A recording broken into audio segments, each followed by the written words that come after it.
DZ+ के videos को देखने के लिए पहले सब्सक्राइब बटन पर क्लिक करें और नोटिफिकेशन पाने के लिए बेल आइकन को दबाएं। देश के मजदूर मुश्किल में दिख रहे हैं। लॉकडाउन के बीच मजदूरों को खाने का संकट है, नौकरी का संकट गहराता जा रहा है। पलायन की वजह से उनकी जान तक चली जा रही है। देश की अर्थव्यवस्था भी बुरे दौर से गुजर रही है। ऐसे में बीजेपी शासित 3 राज्यों ने लेबर लॉ यानी श्रम कानून में बड़े बदलाव किए हैं। सबसे बड़ा बदलाव तो ये है कि कंपनियों को वर्किंग आवर 12 घंटे तक करने की इजाजत मिल गई है। यानी अब 12 घंटे तक कानूनी तौर से कोई कंपनी अपने कर्मचारियों या मजदूरों से काम ले सकता है। पहले ये समय 8 घंटे तक ही तय किया गया था। अब इससे श्रमिकों की मुश्किलें बढ़ सकती है। हालांकि सरकार की तरफ से तर्क दिए जा रहे हैं कि ये कदम अर्थव्यवस्था को पटरी पर लाने के लिए किया जा रहा है। निवेशकों को अपनी तरफ आकर्षित करने के लिए ये कदम उठाया गया है। दरअसल उत्तर प्रदेश, मध्य प्रदेश और गुजरात में श्रम कानून बदला गया है। सरकारों ने काम करने के घंटे को प्रतिदिन 4 घंटे बढ़ा दिया है। यानी जो पहले सप्ताह में 48 घंटे था, अब वो 72 घंटे हो जाएगा। वैसे तो सरकारों का तर्क है कि जो लेबर ओवर टाइम करना चाहेगा वो ही करेगा, लेकिन ट्रेड यूनियनों को डर है कि ये सबके लिए नियम हो जाएगा। सरकारें तो इसे अच्छा फैसला बता रही है, जो निवेश लाएगा, नौकरी देगा और अर्थव्यवस्था को रफ्तार देगा, लेकिन हर कोई इन तर्कों से सहमत नहीं दिख रहा है।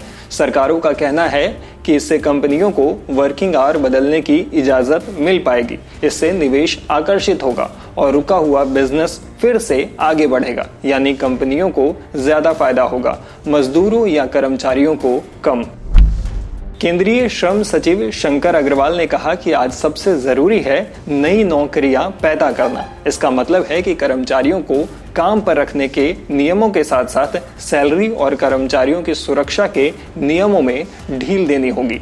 बिना नौकरी के लेबर राइट्स के बारे में बात करने का कोई मतलब नहीं है। आपको बता दें कि मजदूरों के बचाव को लेकर बनाए नियमों में भी ढील दी गई है, जिसे मजदूरों की सुरक्षा के लिए बहुत ही जरूरी माना जाता है। ये भी वजह है कि इसका विरोध हो रहा है। खैर, इस नए कानून का चाइना कनेक्शन भी सामने आ रहा है। बताया जा रहा है कि कोरोना वायरस की ट्रेजेडी के बाद चीन से लगभग 1000 कंपनियां निकलने के फिराक में हैं और भारत की कोशिश है कि उन कंपनियों को अपनी ओर खींचा जा सके।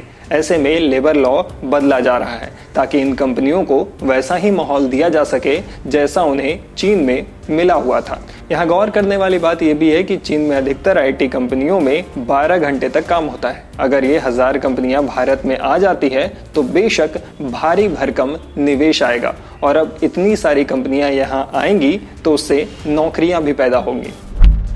अब सवाल ये उठता है कि चीन में ऐसा क्या था जो इतनी सारी कंपनियां वहां निवेश कर रही थी। जवाब है चीन की 2 सबसे अहम चीज, लेबर और इंफ्रास्ट्रक्चर। लेबर की बात करें तो एक तो वहां सस्ती लेबर है, आसानी से मिल जाती है, और ऊपर से चीन की कम्युनिस्ट सरकार लेबरों के लिए जो नियम बना देती है उसे सब मानते हैं। ऐसे में कंपनियों को लेबर की तरफ से या लेबर के लिए कोई दिक्कत नहीं होती है। वहीं चीन में इंफ्रास्ट्रक्चर पर खूब जोर दिया जा रहा है, जिससे कंपनियां चीन में अपने प्रोडक्शन हब लगा लेती हैं। लेकिन अब कोरोना वायरस की वजह से वो कंपनियां दूसरा ठिकाना ढूंढ रही है। ऐसे में यहाँ की सरकारें उनके लिए मौजूदा कानूनों में बदलाव करके उनके लिए बेहतर माहौल बनाने की कोशिश कर रही है। हालांकि इसका जोरदार विरोध भी हो रहा है। ट्रेड यूनियन इसे लेकर परेशान दिख रहे हैं। वो इसलिए क्योंकि ऐसी स्थिति में उन्हें लेबर का शोषण होने का शक है।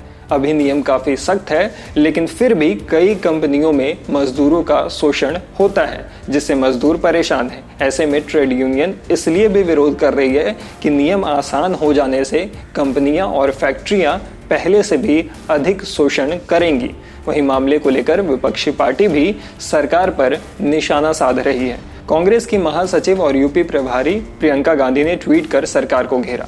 उन्होंने कहा कि यूपी सरकार द्वारा श्रम कानूनों में किए गए बदलावों को तुरंत रद्द किया जाना चाहिए। आप मजदूरों की मदद करने के लिए तैयार नहीं हो, आप उनके परिवारों को कोई सुरक्षा कवच नहीं दे रहे हैं। अब आप उनके अधिकारों को कुचलने के लिए कानून बना रहे हो। मजदूर देश निर्माता है, आपके बंधक नहीं है। वहीं केंद्र सरकार पर कोरोना वायरस महामारी की आड़ लेकर श्रम कानून कमजोर करने का आरोप लगाते हुए 8 राजनीतिक पार्टियों ने संयुक्त रूप से राष्ट्रपति रामनाथ कोविंद को चिट्ठी लिखी है। इसमें कहा गया है कि कामगारों के साथ गुलामों की तरह व्यवहार किया जा रहा है। इस स्थिति तक उन्हें लाना न केवल संविधान का उल्लंघन है बल्कि निष्प्रभावी बनाना भी है। गुजरात, मध्य प्रदेश, हरियाणा, हिमाचल प्रदेश, राजस्थान और पंजाब ने फैक्ट्री अधिनियम में संशोधन किए बगैर काम के घंटों को 8 से बढ़ाकर 12 घंटे कर दिया है। पार्टियों ने दूसरे राज्यों के भी इस राह पर आने की आशंका जताई। पार्टियों ने कहा कि भारतीय अर्थव्यवस्था महामारी फैलने से पहले ही मंदी की ओर थी। खैर, इस वीडियो पे आपकी क्या राय है हमें कमेंट बॉक्स में लिखकर जरूर बता दें। इस तरह के और भी इन्फॉर्मेटिव वीडियोस को देखने के लिए हमारे यूट्यूब चैनल द Z+ को सब्सक्राइब कर लें और अगर आप ये वीडियो फेसबुक पर देख रहे हो तो हमारे पेज को लाइक करें, फॉलो कर लें। शुक्रिया। आज कोरोना वायरस संपूर्ण विश्व में अपना पैर फैला लिया है। भारतवर्ष में भी इसका संक्रमण बहुत ही युद्ध स्तर पर बढ़ चुका है। हम सभी को भारत सरकार के निर्देशों का पालन करना चाहिए, घर में रहना चाहिए, सुरक्षित रहें, आवश्यक हो तभी घर से जाएं, सरकार के आवश्यक निर्देशों का पालन करें, ज़रूरतमंद लोगों का अपने से जितना हो सके मदद भी करें, घर में रहें, सुरक्षित रहें। ये मेरा अपील भी है आप सभी से। घर में रहकर यथासंभव अपने आप को सुरक्षित रखें, अपने परिवार को सुरक्षित रखें, अपने बुजुर्गों को सुरक्षित रखें। आवश्यक हो तभी घर से बाहर निकले, लक्ष्मण रेखा को पार करें, यही सरकार का निर्देश है। आप सब भी अपने घर पर सुरक्षित रह के आवश्यक लोगों का मदद भी करें। वेंकटेश प्रपन्नाचार्य, रामानुजाचार्य मठ, देवघाट, गया।